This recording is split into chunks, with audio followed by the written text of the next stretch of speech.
तो चलिए शुरू करते हैं रॉबर्ट कियोसाकी की book rich dad poor dad से। तो बात ऐसी है कि रॉबर्ट कियोसाकी जो कि इस किताब के लेखक हैं, उनके दो पिता थे। उनके एक पिता जो कि पढ़े लिखे और पीएचडी होल्डर थे, मगर जिंदगी भर गरीब ही रहे और गरीबी में ही मरे। इसीलिए ना रॉबर्ट उन्हें पुअर डैड कहते थे। वहीं उनके दूसरे पिता बहुत पढ़े लिखे तो नहीं थे, लेकिन काफी अमीर थे, इसीलिए रॉबर्ट उन्हें रिच डैड बुलाते थे। तो अब ये सोचने की बात है कि किसी भी इंसान के एक ही वक्त में दो पिता कैसे हो सकते हैं। तो इसका जवाब यही है कि उनके गरीब पिता यानी कि रियल पिता का एक ही सपना था कि रॉबर्ट खूब मेहनत से पढ़ाई करने के बाद किसी बड़ी सी कंपनी में नौकरी करके अपने भविष्य को सुरक्षित कर ले। मगर रॉबर्ट के दूसरे पिता जो कि अमीर थे, वो एक्चुअली में रॉबर्ट के दोस्त माइक के पिता थे और वो चाहते थे कि रॉबर्ट अपनी जिंदगी में कुछ चैलेंजेस को ले, क्योंकि सारे सबक सिर्फ स्कूल में ही नहीं सीखे जाते। कुछ सबक ऐसे होते हैं जिन्हें इंसान अपनी जिंदगी के तजुर्बों से ही सीखता है। तो स्कूली पढ़ाई सिर्फ आपको अच्छे ग्रेड्स तो दिला सकती है, लेकिन जिंदगी की पढ़ाई बहुत कुछ सिखाती है। बेशक पढ़ाई लिखाई की अपनी अहमियत है, मगर सिर्फ इसके भरोसे बैठ करके ही सब कुछ हासिल नहीं किया जा सकता। तो चलिए जानते हैं कि एग्जैक्टली हमें क्या करना है और कैसे करना है। उसके लिए पहला प्रिंसिपल कहता है कि अमीर लोग पैसे के लिए काम नहीं करते। सुनने में थोड़ा अजीब है, लेकिन इस लाइन को समझने के लिए ये कहानी आपकी काफी मदद करेगी। तो होता ऐसा ही कि एक आदमी था जिसके पास एक गधा था। जब भी उसे अपने गधे से कुछ मेहनत करवानी होती थी, तो वो एक गाजर को उसके सामने लटका देता था। उस गाजर को देखते ही गधा उसे खाने के लालच में काम करता चला जाता था। उसे बड़ी उम्मीद थी कि एक दिन वो उस गाजर तक पहुंच ही जाएगा। अभी उस आदमी के लिए तो एक अच्छी खासी तरकीब बन गई काम करवाने की, मगर बेचारे गधे को कभी भी वो गाजर नहीं मिल पाई। अब पूछिए क्यों? क्योंकि वो गाजर बस एक छलावा है। बहुत से लोग ठीक उस गधे की तरह ही होते हैं। वो मेहनत पर मेहनत किए चले जाते हैं इस उम्मीद में कि एक दिन वो अमीर बन जाएंगे, मगर पैसा उनके लिए महज एक सपना बन के रह जाता है। इस सपने के पीछे भागने से आप उस तक कभी नहीं पहुंच सकते। तो पैसे के लिए काम करने की बजाय पैसे को अपने लिए काम करने दीजिए। जब आप अमीर बनना चाहते हैं तो सिर्फ पैसे कमाने के लिए काम ना करें, क्योंकि जिस तरीके से हम अमीर बनने की राह में कदम बढ़ाते हैं, हमारा डर और लालच हम पर हावी होने लगता है कि कहीं हम गरीब के गरीब ही ना रह जाए। बस इसी डर से हम और ज्यादा मेहनत करने में जुट जाते हैं। फिर हमारा लालच हम पर हावी होने लगता है। हम उन सारी खूबसूरत चीजों की कल्पना करने लगते हैं जो पैसे से हासिल की जा सकती है। अब यही डर और लालच हमें ऐसे चक्कर में उलझा देता है जो कि कभी भी खत्म नहीं होता। तो हम अब और मेहनत करते हैं कि और ज्यादा कमा सके, और फिर हमारा खर्च भी उसी हिसाब से बढ़ने लगता है। तो इसी को अमीर डैड रैट रेस कहते हैं। अब इसका नतीजा ये हुआ कि हम पैसे कमाने के लिए हद से ज्यादा मेहनत करते हैं, खर्च करते हैं, और ये एक ट्रैप है, यानी कि ये एक जाल है। और आपको लालच और डर का ये ट्रैप अवॉइड करना है, क्योंकि हम में से ज्यादातर लोग जो अमीर होना चाहते हैं वो इसी ट्रैप का शिकार हो जाते हैं। तो पैसे के पीछे मत भागिए, बल्कि पैसे को अपने पीछे भागने के लिए मजबूर कर दीजिए। आपकी नौकरी लगी है तो आप काम पर ये सोच करके मत जाइए कि हर महीने आपको एक पेचेक लेना है, क्योंकि वो पेचेक आपके सारे बिल्स मुश्किल से ही भर पाता है। वैसे ये हर महीने की कहानी बन जाती है। फिर तंग आकर के आप कोई दूसरी नौकरी ढूंढ करके और ज्यादा मेहनत करने लगते हैं, लेकिन तब भी आप पैसे के लिए ही काम कर रहे होते हैं, और यही वजह है कि आप कभी भी अमीर नहीं बन पाते। सच का सामना कीजिए। आपकी जवाबदेही खुद के लिए है, ना कि दूसरों के लिए। तो आपके जो भी सवाल है वो आप खुद से पूछिए, क्योंकि उनका जवाब सिर्फ आपके ही पास है। क्या आप सिर्फ इसलिए काम कर रहे हैं कि आपकी जिंदगी में सिक्योरिटी रहे, एक ऐसी नौकरी जहां से आपको निकाले जाने का कोई डर ना हो, या फिर आप सिर्फ दो पैसे कमाने के लिए काम करते हैं और आपको लगता है कि एक दिन आप इस तरीके से अमीर हो जाएंगे? क्या बस यही आपको सेटिस्फाई करने के लिए काफी है? अगर आपका जवाब हाँ है तो मुझे आपकी सोच पर बड़ा अफसोस है, क्योंकि आपने जो अमीर बनने का सपना देखा है ना, वो कभी पूरा नहीं होने वाला। आप हमेशा गरीबी में ही जिएंगे। लेकिन अगर आपका जवाब ना है तो आपका पहला कदम ये होगा कि सबसे पहले आप अपने मन से डर को हटा दीजिए, क्योंकि ज्यादा पैसा ना कमा पाने का डर और लालच ही आपको बगैर सोचे समझे काम करने के लिए मजबूर करता है और हमारा यही कदम हमें नाकामयाबी की तरफ धकेलता है। बेशक हम सबके अंदर डर और चाहत की भावना होती है और ये नेचुरल है, लेकिन उन्हें खुद पर इतना हावी ना होने दीजिए कि हम उनके बस में होकर के उल्टे सीधे फैसले लेने लग जाएं। बेहतर होगा कि हम जो भी करें पहले उसके बारे में खूब सोच ले, हमेशा दिल से नहीं बल्कि दिमाग से काम ले। हर सुबह अपने आप से पूछिए कि क्या आप उतना कर पा रहे हैं जितना कि आपको करना चाहिए? क्या आप अपनी पोटेंशियल का पूरा इस्तेमाल कर पा रहे हैं? आम लोगों की तरह सोचना छोड़ दीजिए जो काम सिर्फ और सिर्फ पैसे के लिए करते हैं। ये सोचना छोड़ दीजिए कि मेरा बॉस कम पैसे देता है, मुझे ज्यादा मिलना चाहिए, मैं ना इससे ज्यादा कमा सकता हूँ। एक बात याद रखिए, आपकी परेशानियों के लिए सिर्फ आप जिम्मेदार है, कोई और नहीं। बॉस अगर आपकी सैलरी को नहीं बढ़ा रहा है तो उसे इल्जाम मत दीजिए, टैक्स को इल्जाम मत दीजिए। जब आप खुद की प्रॉब्लम्स की जिम्मेदारी लेते हैं तो सिर्फ आप ही उसका हल निकाल सकते हैं। और यही वो पहला सबक और पहला प्रिंसिपल है जो कि अमीर डैड ने रॉबर्ट को सिखाया। इस सबक का एक पार्ट ये भी था कि अमीर डैड ने उन्हें एक कन्वीनियंस स्टोर में काम करने पर लगा दिया। उन्हें इस काम के कोई पैसे नहीं मिले, वो बस काम करते रहे और इसका फायदा ये हुआ कि वो अपने दिल से काम में लगे रहे और इस दौरान कई नए आइडियाज उनके दिमाग में आते रहे। पैसे को अपने पीछे कैसे भगाया जाए इस बारे में उन्हें कई विचार मिले। उन्होंने देखा कि उस स्टोर की क्लर्क कॉमिक्स बुक के फ्रंट पेज को 2 हिस्सों में फाड़ देती थी, आधा हिस्सा वो रख लेती और आधा हिस्सा फेंक देती थी। तो देर शाम स्टोर में एक डिस्ट्रीब्यूटर आया करता था, वो कॉमिक्स बुक के ऊपरी आधे हिस्से को क्रेडिट के लिए लेता और बदले में नई कॉमिक्स बुक्स दे जाया करता। तो एक दिन उन्होंने उस डिस्ट्रीब्यूटर से पूछा कि क्या वो पुरानी कॉमिक्स बुक्स ले सकते हैं। वो इस शर्त पर मान गया कि वो उन कॉमिक्स को बेचेंगे नहीं। ये उनके दिमाग में बिजनेस का एक नया आइडिया था। उन्होंने वो पुरानी कॉमिक्स बुक्स अपने दोस्तों और बाकी बच्चों को पढ़ने के लिए किराए पर देनी शुरू कर दी। बदले में वो हर किताब का 10 सेंट किराया वसूल करते थे। हर किताब सिर्फ 2 घंटे के हिसाब से पढ़ने के लिए दी जाती थी। तो असल मायनों में वो उन्हें बेच नहीं रहे थे। उन्हें उस गैराज पर काम भी नहीं करना पड़ा जहां से वो कॉमिक्स किराए पर देते थे। उन्होंने माइक की बहन को काम पर रखा जिसके लिए उसे हर हफ्ते $1 दिया जाता। तो एक ही हफ्ते में उन्होंने $9.5 कमाए और इस तरह उन्होंने सीखा कि पैसे को खुद के लिए काम करने दो, ना कि आप पैसे के लिए काम करो। तो इसी के साथ अब आगे है दूसरा प्रिंसिपल जो कहता है कि फाइनेंशियल लिटरेसी क्यों सिखाई जाए। कहने का मतलब ये कि 1923 यानी कि 1923 में एज वाटर बीच होटल शिकागो में एक मीटिंग हुई। दुनिया के बहुत से लीडर और बहुत ही अमीर बिजनेसमैन इस मीटिंग का हिस्सा बने। इनमें से थे एक बहुत ही बड़ी स्टील कंपनी के मालिक चार्ल्स शवाब और सैमुअल इंसुल जो कि उस वक्त की लार्जेस्ट यूटिलिटी प्रेसिडेंट थे, और बाकी कई और भी बड़े बिजनेसमैन। तो इस मीटिंग के 25 साल बाद इनमें से कई लोग गरीबी से मरे, कुछ ने खुदकुशी कर ली और भी कईयों ने तो अपना दिमागी संतुलन तक खो दिया था। तो असल बात ये है कि लोग पैसे कमाने में इतने मशगूल हो जाते हैं कि वो ये खास बात सीखना भूल जाते हैं कि पैसे को रखा कैसा जाए। आप चाहे जितना मर्जी पैसा कमा ले, उसे बनाए रखना असली बात है। और अगर ये हुनर आपने सीख लिया तो आप किसी भी आड़े टेढ़े हालात, जो अक्सर कहा जाता है कि कोई इमरजेंसी आ गई या कोई अड़ी आ गई या कोई बुरा वक्त आ गया, तो आप उसका सामना आसानी से कर लेंगे। या हो सकता है कि अगर आप ठीक तरीके से प्लानिंग करें तो बुरा वक्त आए ही ना। वैसे लॉटरी में मिलियन जीतने वाले लोग कुछ सालों तक तो मजे से जीते हैं, मगर फिर वापस उसी पुराने हालात में पहुंच जाते हैं। तो अधिकतर लोगों के सवाल होते हैं कि अमीर कैसे बने या अमीर बनने के लिए क्या करें। इन सवालों के जवाब से अधिकतर लोगों को निराशा ही होती है, मगर इसका सही जवाब होगा कि पहले आप फाइनेंशियल लिटरेट बनना सीखें। देखिए, अगर आपको एम्पायर स्टेट बिल्डिंग खड़ी करनी है तो सबसे पहले आपको एक गहरा खड्डा खोदना पड़ेगा, फिर उसके लिए एक मजबूत नींव रखनी पड़ेगी। लेकिन अगर आपको एक छोटा सा घर बनाना हो तो एक 6 इंच कंक्रीट स्लैब डालकर के भी आपका काम चल जाएगा।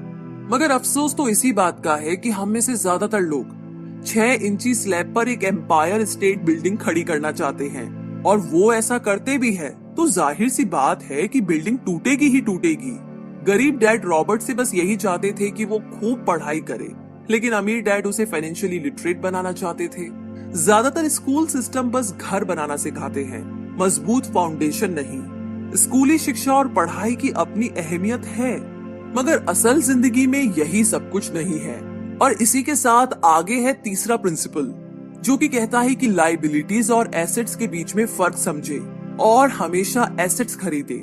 वैसे सुनने में ये बड़ी आसान सी बात लगती है ना, लेकिन यही एक नियम है जो आपको अमीर बनाने में मदद करेगा। अक्सर गरीब और मिडिल क्लास लोग लाइबिलिटीज को यानी कि जिम्मेदारियों को एसेट समझ लेते हैं, यानी कि अपनी संपत्ति समझ लेते हैं। मगर अमीर जानता है कि असल में एसेट्स होते क्या है और वो वही खरीदता है। अमीर डैड किस यानी कि KISS किस प्रिंसिपल में यकीन रखते हैं, जिसका मतलब है कीप इट सिंपल स्टूपिड। उन्होंने लेखक और उसके दोस्त माइक को यही सिंपल बात सिखाई, जिसकी बदौलत वो इतनी मजबूत फाउंडेशन रखने में कामयाब रहे। इस सीख की यही सिंपल बात है कि लाइबिलिटीज यानी कि अपनी जिम्मेदारियों और एसेट्स यानी कि संपत्ति के बीच में फर्क को समझे और एसेट्स खरीदे। लेकिन अगर ये इतना ही सिंपल है तो हर आदमी अमीर होता है ना। मगर यहाँ पर मामला उल्टा है। ये एक्चुअली में इतना सिंपल है कि हर कोई इस बारे में सोचता तक नहीं है। लोगों को लगता है कि उन्हें लाइबिलिटीज और एसेट्स के बीच में फर्क पता है, मगर उन्हें सिर्फ लिटरेसी के बारे में मालूम है, फाइनेंशियल लिटरेसी के बारे में नहीं। मतलब ये कि इनकम स्टेटमेंट को प्रॉफिट और लॉस का स्टेटमेंट मानकर चलना चाहिए। इसका सिंपल सा मतलब है कि इनकम यानी कि आपके पास कितना पैसा आया और एक्सपेंस यानी कि आपके पास से कितना पैसा खर्च हुआ। बैलेंस शीट एसेट्स और लाइबिलिटीज के बीच बैलेंस बताती है। बहुत से पढ़े लिखे अकाउंटेंट्स को भी ये पता नहीं होता है कि आखिर बैलेंस शीट और इनकम स्टेटमेंट कैसे एक दूसरे से जुड़े हैं। और अगर हम इस बात को समझना चाहे तो एसेट्स वो चीजें होती है जो आपके लिए पैसे कमाने का काम करती है। मान लीजिए आप कोई घर खरीद करके उसे किराए पर देते हैं, तो उसी किराए से आप वो लोन भी चुका सकते हैं जो आपने घर खरीदने के लिए लिया था। अब घर भी आपका हुआ और उससे मिलने वाला किराया भी। इसके उलट लाइबिलिटीज आपकी जेब से पैसे खर्च करवाती है, जैसे कि घर खरीद करके उसमें रहने से आपको कोई किराया नहीं मिलने वाला। तो अब आप समझ गए होंगे कि अगर अमीर बनना है तो एसेट्स खरीदिए और गरीब ही रहना है तो लाइबिलिटीज। अमीर लोगों के पास ज्यादा पैसा इसलिए होता है कि वो इस KISS keep it simple stupid principle पर यकीन करते हैं। वहीं दूसरी तरफ गरीब लोग इस प्रिंसिपल को ठीक से समझ ही नहीं पाते। इसीलिए इस बात पर जोर दिया जा रहा है कि सिर्फ लिटरेट नहीं बल्कि फाइनेंशियल लिटरेट बनिए। सिर्फ नंबर से कुछ नहीं होता। फर्क तो तब पड़ता है जब आप अपनी कहानी खुद लिखे। अधिकतर परिवारों में देखा गया है कि जो मेहनती होता है उसके पास पैसा भी ज्यादा होता है, मगर उसका फायदा क्या जब सारा पैसा लाइबिलिटीज में ही खर्च हो जाए। तो आइए समझते हैं कि मिडिल क्लास आदमी अपना पैसा किस तरीके से खर्च करता है, और अगर यही उनका तरीका रहता है तो सारी जिंदगी वो मिडिल क्लास ही बनकर रहेंगे, या क्या पता उससे भी नीचे चले जाए। क्योंकि आप देख सकते हैं कि उनका सारा पैसा लाइबिलिटीज यानी कि जिम्मेदारियों में ही खर्च हो रहा है।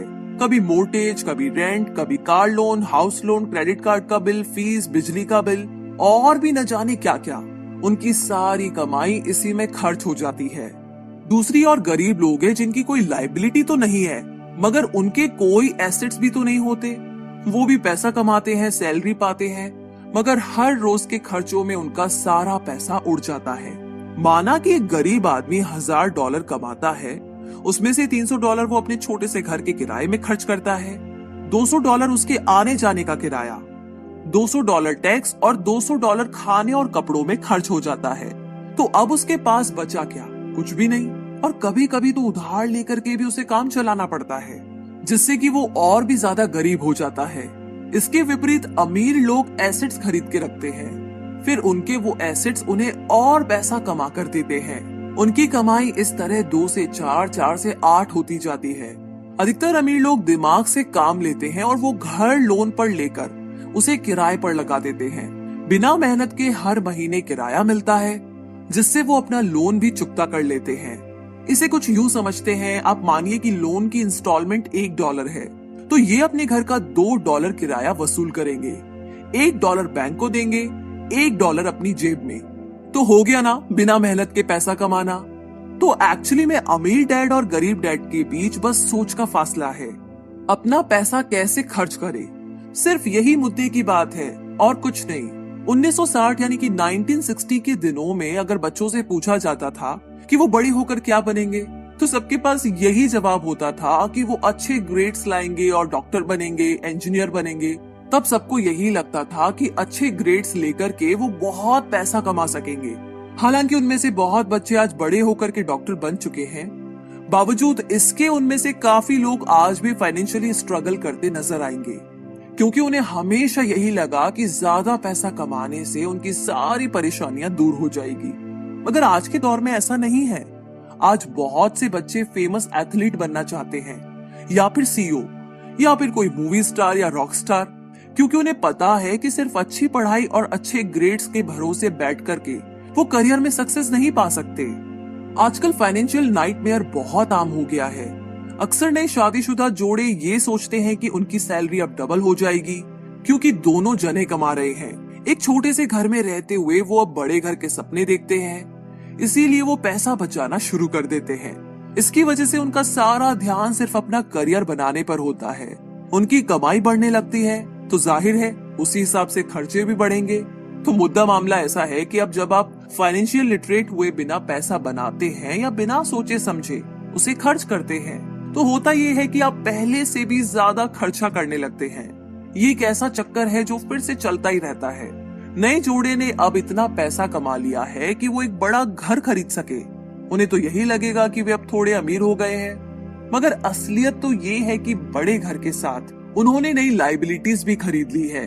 उनके कैश फ्लो में अब प्रॉपर्टी टैक्स का खर्च बढ़ गया है। अब उन्हें एक नई गाड़ी भी चाहिए, फर्नीचर भी चाहिए, सब कुछ नया। उनकी लायबिलिटीज बढ़ती ही चली जा रही है और ज्यादातर होता यही है कि इनकम के साथ साथ खर्चे भी बढ़ने लगते हैं। फिर एक दिन अचानक इस सच्चाई का खुलासा होता है, मगर तब तक हम इस रैट रेस में बुरी तरीके से फंस चुके होते हैं।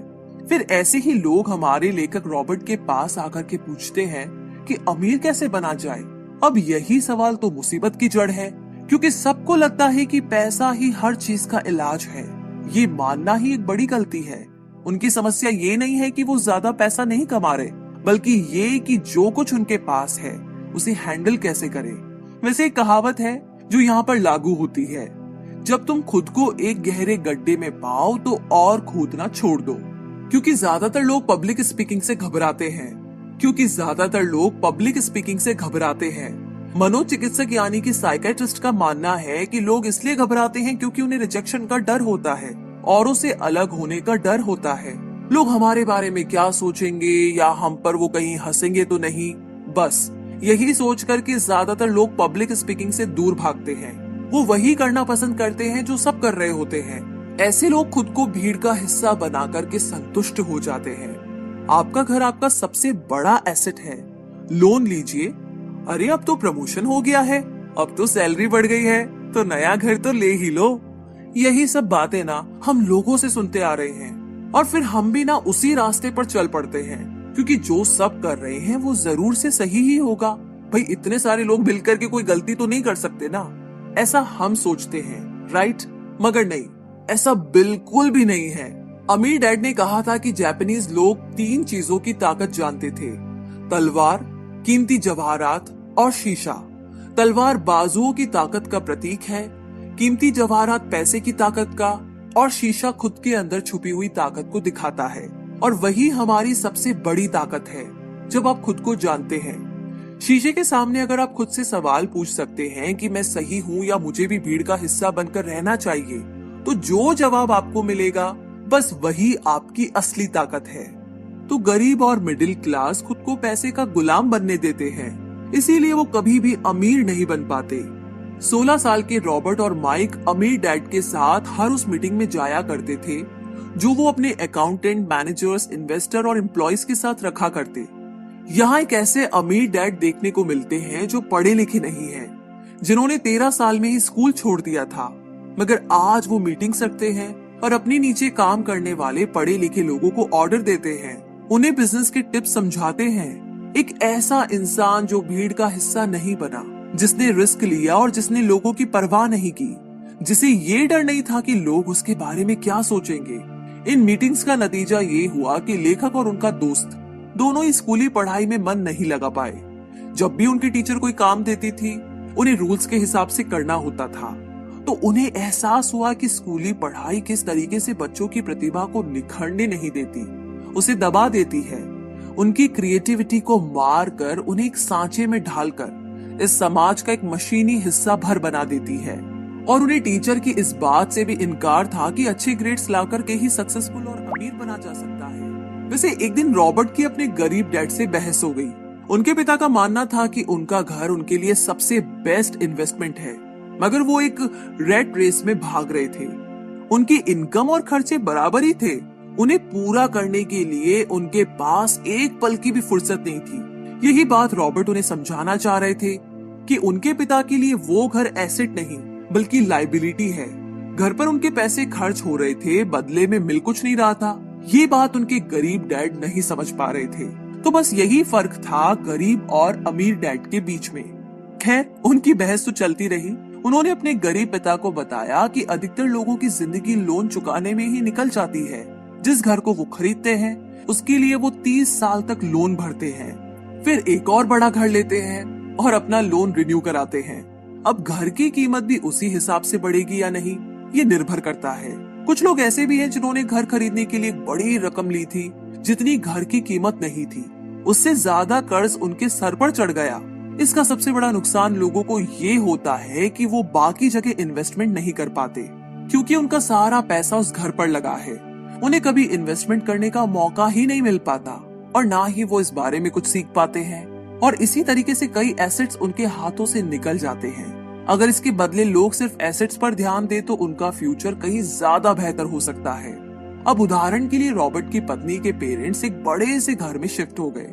उनका सोचना था कि अपने लिए बड़ा और नया घर लेना एक सही फैसला है, क्योंकि बाकियों की तरह उन्हें भी घर लेना एक एसेट्स लगता था। मगर वो ये जानकर के हैरान रह गए कि उस घर का प्रॉपर्टी टैक्स $1000 था। ये उनके लिए एक बहुत ही बड़ी कीमत थी, और क्योंकि वो रिटायर हो चुके थे तो इतना पैसा टैक्स के रूप में भरना उनके रिटायरमेंट बजट के बाहर था। बेशक हम ये नहीं कह रहे कि आप एक नया घर ना ले, बल्कि हम समझाना चाहते हैं कि जितने पैसे से आप एक बड़ा घर लेंगे उतने पैसे आप किसी एसेट में इन्वेस्ट करें तो बेहतर होगा। आपका एसेट आपके लिए कमाई करेगा और कुछ ही समय के बाद आपके पास इतना पैसा होगा कि आप आसानी से मनपसंद घर ले पाएंगे, और वो भी बिना किसी लोन के। तो अब सवाल ये है कि अमीर और ज्यादा अमीर क्यों होते रहते हैं, वही मिडिल क्लास आगे क्यों नहीं बढ़ पाते? इसके पीछे भी ना एक वजह है, और कारण एकदम सिंपल है। अमीर एसेट खरीदते हैं जो कि उनका पैसा दुगना करता रहता है। उस पैसे से उनके सारे खर्चे मजे में निपट जाते हैं। और मिडिल क्लास क्या करते हैं?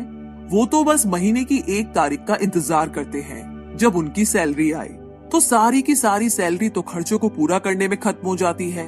तो इन्वेस्टमेंट कहाँ से होगा? और फिर जब सैलरी बढ़ती है तो उस पर टैक्स भी बढ़ जाता है, और उसी हिसाब से बाकी खर्चे भी। और फिर अंत में वही रैट रेस चलती रहती है।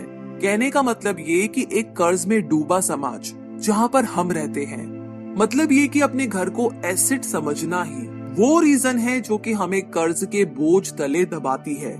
आज यही अधिकतर लोगों की सोच है। अगर सैलरी बढ़ी है तो लोग सोचते हैं कि अब वो बड़ा सा घर ले सकते हैं, क्योंकि उन्हें ये अपने पैसे का सही इस्तेमाल लगता है। इसके बदले अगर वो पैसा सही जगह लगाया जाए तो उनकी जिंदगी हमेशा के लिए बदल सकती है।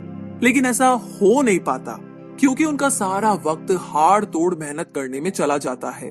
अपनी नौकरी को सेफ जोन समझ करके वे उससे अलग कुछ सोच ही नहीं पाते, और साथ ही उन पर कर्ज का इतना बोझ होता है कि वो नौकरी छोड़ने का रिस्क ले ही नहीं सकते। अब जरा खुद से सवाल कीजिए कि आज आप नौकरी छोड़कर बैठ जाते हैं तो कितने दिन आपका गुजारा चलेगा? क्योंकि अगर आप फाइनेंशियली लिटरेट नहीं हैं, अगर आपने सारी उम्र सिर्फ सैलरी के भरोसे ही काटी है और एसेट्स के बदले आपने लायबिलिटीज पाल ली है, तो यकीनन आपकी जिंदगी एक बहुत ही कड़ी चुनौती है। सिर्फ नेटवर्थ के भरोसे आपका काम नहीं चल सकता। नेटवर्थ बताता है कि आपके पास वाकई में कितना पैसा है, चाहे वो गैराज में पड़ी पुरानी कार के रूप में ही क्यों ना हो। अब भले ही वो कार कुछ काम की ना हो, जबकि वेल्थ का मतलब है कि आपके पास जो पैसा है उससे आप कितना और पैसा कमा रहे हैं। जैसे कि मान लीजिए कि आपके पास कोई एसेट है जिससे हर महीने मुझे $3000 की कमाई हो जाती है, और हर महीने आपके $6000 खर्च होते हैं। तो मैं सिर्फ आधे महीने ही आपकी अपने एसेट से मिलने वाले पैसे को आप बढ़ा दे। जब वो $6000 आपको मिलने लगेगा तो आप रातों रात अमीर नहीं हो जाएंगे। मगर इस तरह आप वेल्दी होने लगेंगे। अब अगर आप अचानक नौकरी छोड़ते भी है तो आपके एसेट्स आपका सारा खर्च कवर कर लेंगे।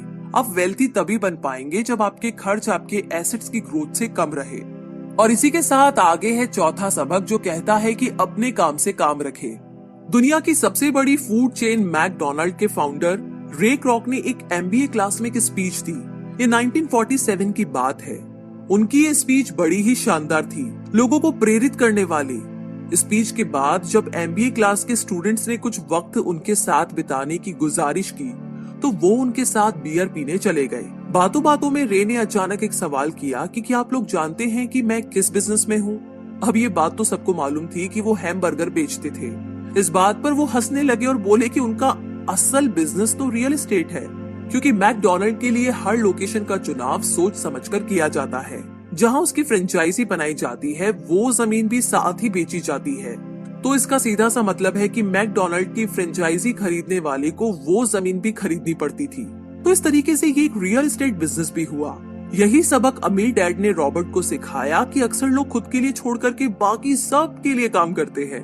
वो टैक्स पे करके गवर्नमेंट के लिए काम करते हैं, वो उस कंपनी के लिए काम करते हैं जहाँ वो नौकरी करते हैं, बैंक का मोर्टेज देकर उसके लिए काम करते हैं। और ये सब इसलिए क्योंकि हमारा एजुकेशन सिस्टम ही ऐसा है।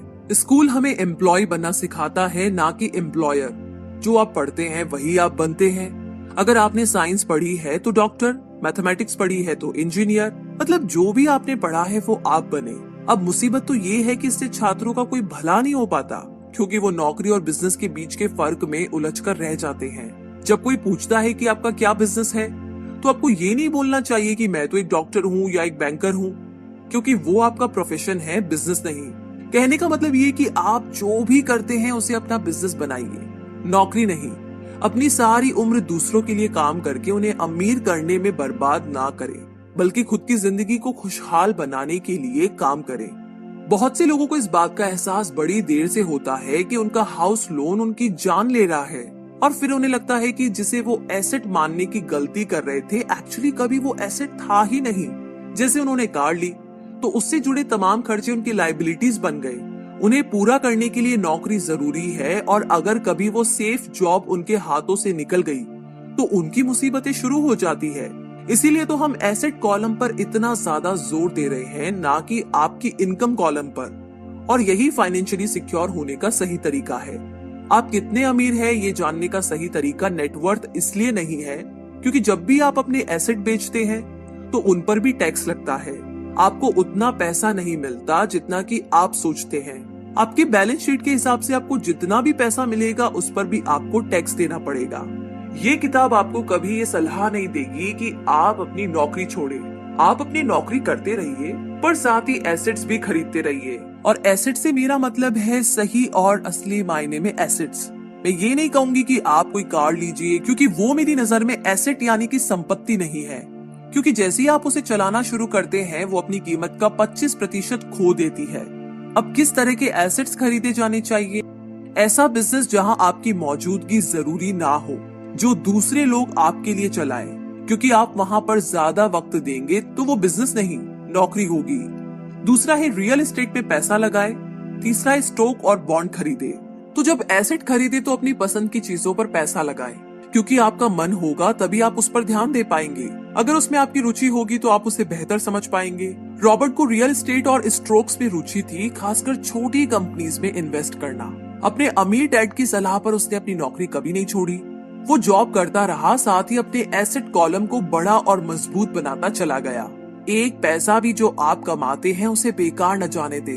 अपने पैसे को अपना गुलाम मानकर चलिए, जो कि आपके लिए काम करे। आप लग्जरी खरीदना चाहते हैं, शौक से खरीदे, कोई बड़ी बात नहीं। मगर ये ना भूले कि अमीर और मिडिल क्लास में यही सोच का फर्क है। जहाँ मिडिल क्लास पैसा आते ही पहले लग्जरी में खर्च करेगा, वहीं अमीर आदमी उसे अंत में खरीदेगा। और इतना समझ लेने के बाद अब अगले सिद्धांत में आप अमीर लोगों के सबसे बड़े सीक्रेट के बारे में जानेंगे। तो चौथा सिद्धांत कहता है कि अमीर पैसा इन्वेंट करते हैं। अलेक्जेंडर ग्राहम बेल ने टेलीफोन इन्वेंट करने के बाद उसे पेटेंट कर दिया था। इनका बिजनेस बढ़ा और संभालने में मुश्किल होने लगी तो वो वेस्टर्न यूनियन गए और उन्हें अपना पेटेंट और छोटी सी कंपनी $1 लाख में बेचने की पेशकश की। उस वक्त के वेस्टर्न यूनियन के प्रेसिडेंट ने पेशकश को ठुकरा दिया। उन्हें ये दाम कुछ ज्यादा ही लग रहे थे और फिर उसके बाद एक बड़ी कंपनी AT&T का जन्म हुआ। रॉबर्ट 1984 से प्रोफेशनल तौर पर पढ़ा रहे हैं। एक चीज जो हजारों लोगों को पढ़ाने के बाद उन्होंने जानी तो वो ये कि उन सब लोगों में पोटेंशियल था, बल्कि हर एक इंसान में पोटेंशियल है जो कि हमें महान बना सकती है। इसके बावजूद जो हमें रोकता है वो है खुद पर डाउट रखना। स्कूल छोड़ने के बाद हमें पता चलता है कि जिंदगी में आगे बढ़ने के लिए सिर्फ ग्रेड्स ही काफी नहीं होते। जैसे सिर्फ स्मार्ट लोग ही आगे नहीं बढ़ते, बल्कि वे बढ़ते हैं जो कि बोल्ड भी होते हैं। ये सच है कि फाइनेंशियल जीनियस होने के लिए इसकी नॉलेज भी होनी चाहिए, मगर साथ ही हिम्मत और बोल्डनेस भी चाहिए।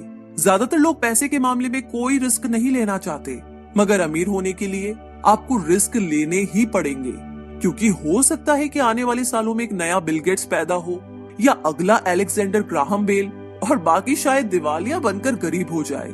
अब ये आपकी मर्जी है, आप इनमें से क्या बनना चाहते हैं। अगर आप अपना फाइनेंशियल IQ बढ़ाते हैं तो बहुत कुछ हासिल कर सकते हैं, और अगर नहीं तो आने वाले साल और भी डरावने हो सकते हैं, क्योंकि हर पुराना जाता है तो नया आता है। तो जो आज है वही सबसे खुशहाल वक्त है। आज के दौर में लोग ज्यादा फाइनेंशियली स्ट्रगल कर रहे हैं क्योंकि उनकी सोच अभी भी पुरानी है। फिर वे अपनी गलती ना मानकर या तो अपने बॉस को इल्जाम देंगे या नई टेक्नोलॉजी को। जो कभी कल के दौर में एसेट था वही आज लायबिलिटी बन चुका है। तो आपको अपडेट रहने की जरूरत है। रॉबर्ट ने एक गेम डिजाइन किया जिसे वो कैश फ्लो कहते हैं। ये लोगों को सिखाता है कि पैसा कैसे काम करता है, अमीर बनने की राह क्या है और रैट रेस से बाहर कैसे निकले। ये सारी चीजें इस गेम से समझाने की कोशिश की गई है। एक दिन एक औरत आई। गेम खेलने के दौरान उसने एक बोर्ड कार्ड जीता, जिसका मतलब था कि उसने उस गेम में एक बोर्ड जीती।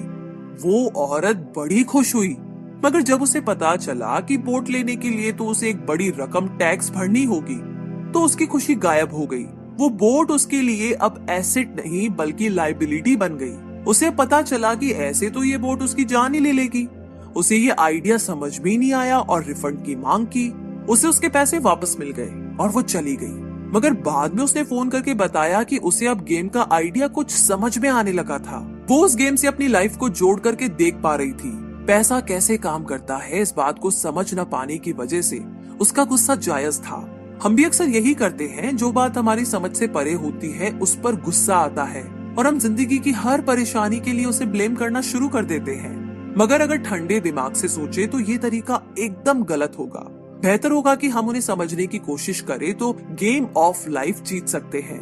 बहुत से लोग कैश फ्लो गेम में खूब पैसा जीतते हैं, फिर उन्हें समझ ही नहीं आता कि उस पैसे का क्या करें, तो वो हैरान होने लगते हैं। इसकी वजह है उनकी पुरानी सोच जो आगे नहीं बढ़ने देती, और फिर वो बाद में सारा पैसा ही हार बैठते हैं। कुछ लोग कहते हैं कि वे हार गए क्योंकि उनके पास सही पत्ते नहीं थे।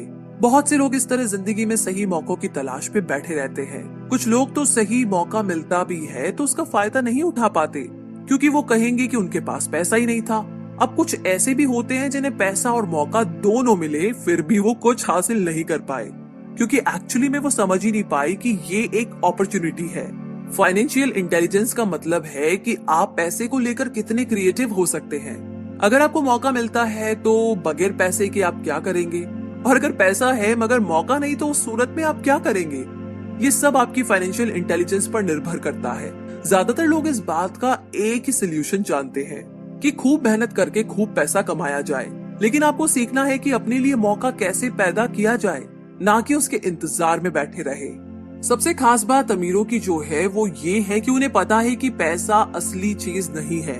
असली चीज है इसका सही मतलब जानना। ये जान लेना कि जो हमें चाहिए वो हम इससे बना सकते हैं। हमारा दिमाग हमारे लिए सबसे बड़ा एसेट होता है। यही हमें सुपर रिच बना सकता है या सुपर पुअर। निर्भर करता है कि हम कैसे इसका इस्तेमाल करें। जो लोग सफल हैं उनके साथ कदम मिलाकर चलना है तो आपको ये सीखना पड़ेगा कि पैसा बढ़ाने की चाहत को खुद के अंदर कैसे पैदा करें। आपको अपने सबसे बड़े एसेट यानी कि आपके दिमाग को इन्वेस्ट करने की जरूरत है। आपको फाइनेंशियली इंटेलिजेंट होना पड़ेगा। तो आइए इसे हम समझते हैं एक उदाहरण से। 1990 के दशक में एरिजोना और फोनिक्स के आर्थिक हालात बुरे चल रहे थे। वहां के लोगों को हर महीने $100 बचाने की सलाह दी जा रही थी। बुरे वक्त के लिए पैसा बचाने का विचार कुछ हद तक सही भी है, मगर उस पैसे का क्या फायदा जो आप जमा करते जाते हैं। इससे तो अच्छा है कि उनका कुछ हिस्सा इन्वेस्ट किया जाए जो कि आगे चलकर आपको फायदा दे। खैर, बात करते हैं एरिजोना और फोनिक्स के लोगों की जो आर्थिक तंगी झेल रहे थे। ऐसे में इन्वेस्टर को ये एक बढ़िया मौका लगा। लोग जो अपनी प्रॉपर्टी अपने पौने दामों में बेच रहे थे उसे कई इन्वेस्टर्स ने हाथों हाथ खरीद लिया। रॉबर्ट ने भी $75,000 की कीमत वाला एक घर सिर्फ $20,000 में खरीद लिया। इसके बाद उन्होंने अल्टोनी के ऑफिस में एक ऐड दिया, $75,000 वाला घर सिर्फ $60,000 में। बस इसे लेने के लिए ग्राहक टूट पड़े। रॉबर्ट का फोन बजना बंद ही नहीं हो रहा था। ये पैसा उनको उस एसेट से मिलने जा रहा था जो उन्होंने प्राइमरी नोट के रूप में ग्राहक से लिया था, और उन्हें ये पैसा कमाने में केवल 5 घंटे लगे। उन्होंने जो $40,000 इन्वेंट करे वो उनके एसेट कॉलम से क्रिएट हुए थे, और बगैर टैक्स के उन्होंने अचानक ही मिले एक मौके का फायदा उठाकर ये पैसा क्रिएट अपने इनकम कॉलम में ऐड कर लिए। कुछ सालों के बाद ही उनके इस बिजनेस ने इतना पैसा क्रिएट किया कि उनकी कंपनी की कार, गैस इंश्योरेंस, क्लाइंट के साथ डिनर, ट्रिप और बाकी चीजें सब कवर हो गई, जब तक गवर्नमेंट उन खर्चों पर टैक्स लगाती। इनमें से ज्यादातर चीजें प्री टैक्स एक्सपेंसेस में खर्च हो चुकी थी। कुछ सालों के बाद ही जो घर $60,000 में बिका था अब वो $1,10,000 का था। अभी भी उनके पास कुछ मौके थे, मगर वो इतने कम थे कि उनके लिए रॉबर्ट को एक वैल्यूएबल एसेट लगाना पड़ता और अपना वक्त भी। तो वो आगे बढ़ गए। उन्हें अब नए मौकों की तलाश करनी थी। अब आप एक सवाल खुद से कीजिए, मेहनत करना भी बहुत मेहनत का काम है। 50% टैक्स भरिए और बाकी बचाइए। अब वो सेविंग्स आपको 5% इंटरेस्ट देगी और फिर उस पर भी आप और टैक्स भरे। इससे तो अच्छा होगा कि आप अपना पैसा और टाइम अपने सबसे पावरफुल एसेट यानी कि अपने दिमाग पर इन्वेस्ट करें और फाइनेंशियली इंटेलिजेंट बने। ये दुनिया कभी भी एक सी नहीं रहती, जो आज है कल नहीं होगा। कभी मंदी तो कभी तेजी का दौर चलता रहेगा। वक्त के साथ टेक्नोलॉजी और भी बेहतर होती जाएगी। आज मार्केट ऊपर है तो कल नीचे होगा। खासकर स्टॉक मार्केट तो हर रोज बदलता है। मगर इससे आपको क्या फर्क पड़ेगा अगर आप फाइनेंशियली इंटेलिजेंट है तो, क्योंकि आप तो हर हालात के लिए तैयार रहेंगे। आपको जिंदगी में बेशुमार मौके मिलेंगे जहां पर आप अपनी फाइनेंशियल इंटेलिजेंट का फायदा उठा सकते हैं। जरूरत है तो बस उन मौकों को लपकने की। अमूमन हम 2 तरह के इन्वेस्टर देख सकते हैं। पहले वो जो पैकेज इन्वेस्टमेंट खरीदते हैं, और ये काफी आसान और बगैर झंझट का काम है। दूसरे इन्वेस्टर अपने लिए खुद ही इन्वेस्टमेंट क्रिएट करते हैं। इनको आप प्रोफेशनल भी कह सकते हैं। जितना ये इन्वेस्ट करते हैं उससे कई गुना ज्यादा पैसा बना लेते हैं। अब अगर आप इस तरह के इन्वेस्टर बनना चाहते हैं तो आपको खास तौर पर इन 3 स्किल्स को समझने की जरूरत है। पहली, ऐसी अपॉर्चुनिटी ढूंढिए जो कि बाकी ना ढूंढ सके। याद रहे कि आपका दिमाग वो देख सकता है जो बाकियों की आंखें भी नहीं देख पाए। दूसरा है पैसा बढ़ाइए। जब पैसे की जरूरत पड़े तो मिडिल क्लास केवल बैंक जाता है, मगर दूसरे टाइप के इन्वेस्टर पैसा बढ़ा करके कैपिटल रेज करते हैं। उन्हें हमेशा बैंक की जरूरत नहीं पड़ती। और आगे है तीसरा, स्मार्ट लोगों को ऑर्गेनाइज कीजिए। इंटेलिजेंट लोग वो होते हैं जो अपने से ज्यादा स्मार्ट लोगों के साथ मिलकर के काम करते हैं। इसीलिए इन्वेस्ट करने से पहले अपने इन्वेस्टमेंट एडवाइजर को चुनें। मुझे मालूम है कि ये सब आपके लिए कुछ ज्यादा है, मगर इसके रिवॉर्ड्स तो बड़े ही शानदार है। जिंदगी में रिस्क बहुत है, लेकिन उन्हें हैंडल करना सीख करके ही आप अमीर बन पाएंगे। और इसी के साथ आगे है 5वां प्रिंसिपल, सीखने के लिए काम करे, पैसे के लिए नहीं। तो बात ऐसी है कि एक बार एक जर्नलिस्ट ने रॉबर्ट का इंटरव्यू लिया था। रॉबर्ट उसके आर्टिकल पहले भी पढ़ चुके थे और उस जर्नलिस्ट के लिखने के स्टाइल से बहुत ही प्रभावित थे। इंटरव्यू जब पूरा हुआ तो उस जर्नलिस्ट ने रॉबर्ट को बताया कि वो एक मशहूर लेखिका बनकर उनकी ही तरह एक दिन फेमस होना चाहती है। तो रॉबर्ट ने उससे पूछा, तो ऐसा क्या है जो उन्हें मशहूर होने से रोक रहा है? इस सवाल के जवाब में उस जर्नलिस्ट ने कहा, उनकी जॉब आगे नहीं बढ़ पा रही है। इस पर रॉबर्ट ने सुझाव दिया कि उस जर्नलिस्ट को कोई सेल्स क्लास ज्वाइन कर लेनी चाहिए। जर्नलिस्ट ने बताया कि उनकी एक दोस्त उन्हें पहले ही ये ऑफर दे चुकी है, मगर उन्हें ये छोटा काम लगता है। वो ये भूल गई थी कि रॉबर्ट खुद कभी सेल्स स्कूल जा चुके थे। तो इस बात का पॉइंट ये है कि अगर आपके पास कोई टैलेंट है जिसके दम पर आप कुछ पैसा कमाना चाहते हैं, तो आपका टैलेंट काफी नहीं होगा, क्योंकि उस टैलेंट को कैसे भुनाया जाए जब तक आप ये बात नहीं जानते, आपका टैलेंट यूं ही बेकार है। जब तक आप उसे लोगों के सामने पेश करने का हुनर नहीं सीख जाते, आप कुछ नहीं कमा सकते। तो बेचने की कला सीखने में कोई शर्म की बात नहीं है। किसी भी सेल्समैन को इसके लिए शर्मिंदा नहीं होना चाहिए। एक जो सबसे बड़ा फर्क अमीर डैड और गरीब डैड के बीच में था वो ये कि गरीब डैड हमेशा नौकरी की चिंता करते थे कि जॉब हमेशा सिक्योर रहे, क्योंकि एक सेफ जॉब ही उनके लिए सब कुछ थी। जबकि अमीर डैड हमेशा सिर्फ और सिर्फ कुछ सीखने पर जोर देते थे। अमीर बनने के लिए आपको बहुत कुछ सीखना पड़ेगा। इसके अलग पहलू को देखें तो स्कूल हमें रिवॉर्ड करते हैं किसी एक ही खास चीज में महारत के लिए। इसका एक उदाहरण देखिए, जब डॉक्टर मास्टर की डिग्री लेते हैं तो उसके बाद किसी एक स्पेशल फील्ड में डॉक्टरेट करते हैं, जैसे कि पीडियाट्रिक या कुछ और। मतलब एक छोटे से विषय पर उन्हें बहुत पढ़ना पड़ता है उस फील्ड में महारत के लिए, और यही उनका रिवॉर्ड होता है। ऐसे ही बहुत कुछ जानने के लिए जो थोड़ा बहुत आप सीखते हैं वो नॉलेज तभी आएगी जब आप अलग अलग कंपनीज के लिए काम करेंगे, दुनिया की अलग अलग चीजों को जानेंगे, चीजें कैसे काम करती है ये सभी बातें अनुभव करेंगे, तभी आपकी नॉलेज बढ़ेगी। शायद यही वजह थी कि अमीर डैड छोटे रॉबर्ट और माइक को अपने साथ लेकर जाते थे जब वे अपने डॉक्टर, अकाउंटेंट्स, लॉयर या किसी प्रोफेशनल से मिलने जाते। जब रॉबर्ट ने मैरीन कॉर्प्स ज्वाइन करने के लिए अपनी हाई पेइंग जॉब छोड़ी तो उसके गरीब मगर पढ़े लिखे पिता समझ नहीं पा रहे थे कि रॉबर्ट ने ऐसी शानदार नौकरी क्यों छोड़ी। वे एक अलग तरह से इस फैसले से सख्त निराश हुए। रॉबर्ट ने उन्हें समझाने की हर मुमकिन कोशिश की कि उनका ऐसा करना क्यों जरूरी था, मगर उन्हें तो ये बात हजम ही नहीं हो रही थी। रॉबर्ट ने उन्हें कहा कि वो सीखना चाहते हैं कि खुले आसमान में कैसे उड़े। उन्हें जानना था कि वर्कर्स की टीम को कैसे हैंडल किया जाए। किसी भी कंपनी को अपने बलबूते पर चलाना कितना मुश्किल काम है। रॉबर्ट ये सब सीखना चाहते थे। वियतनाम से लौटने के बाद रॉबर्ट ने अपनी जॉब से रिजाइन कर दिया और जेरोक्स कॉर्प्स को ज्वाइन कर लिया। उन्हें ये नौकरी किसी फायदे के लिए नहीं चाहिए थी। वो इतने शर्मीले थे कि किसी को कुछ भी बेचने के ख्याल से ही उन्हें पसीना आ जाता। अपनी इसी कमी को दूर करने के लिए उन्होंने जेरोक्स के सेल्स ट्रेनिंग प्रोग्राम की शिक्षा ली। इसके बाद रॉबर्ट ने खुद अपनी कंपनी की शुरुआत की और अपना पहला शिपमेंट भेजा। वे अगर इसमें नाकामयाब रहते तो पक्का दिवालिया हो जाते, लेकिन उन्होंने ये रिस्क लिया और अपने अमीर डैड की सीख को याद रखा कि बेशक आप 30 की उम्र से पहले दिवालिया होने का रिस्क ले सकते हो, क्योंकि इस उम्र में आपको रिकवर होने का मौका भी मिल जाता है। ज्यादातर एम्प्लॉय अपने वर्कर्स को इतना तो पे करते हैं कि वो काम छोड़कर ना जाए, और ज्यादातर वर्कर भी जी फाड़ करके इसलिए मेहनत करते हैं कि वे काम से निकाले ना जाए। इसीलिए तो उन्हें सिर्फ अपनी सैलरी और कंपनी से मिलने वाले फायदों से ही मतलब होता है। इस सोच के साथ उनके कुछ साल तो बढ़िया गुजरते हैं, मगर ये लंबे समय तक काम नहीं करता। तो क्यों ना आप वो सब कुछ अभी सीखें जो आप सीखना चाहते हैं, इससे पहले कि आप कोई एक खास प्रोफेशन अपने लिए चुने। क्योंकि अगर एक बार आपने अपना प्रोफेशन चुन लिया तो आप हमेशा के लिए उसी में बंधकर रह जाएंगे। तो दोस्तों, इसी के साथ ये समरी यहीं पर समाप्त होती है। आप रिव्यू सेक्शन में लिख करके हमें बता सकते हैं कि आपको ये समरी कैसी लगी।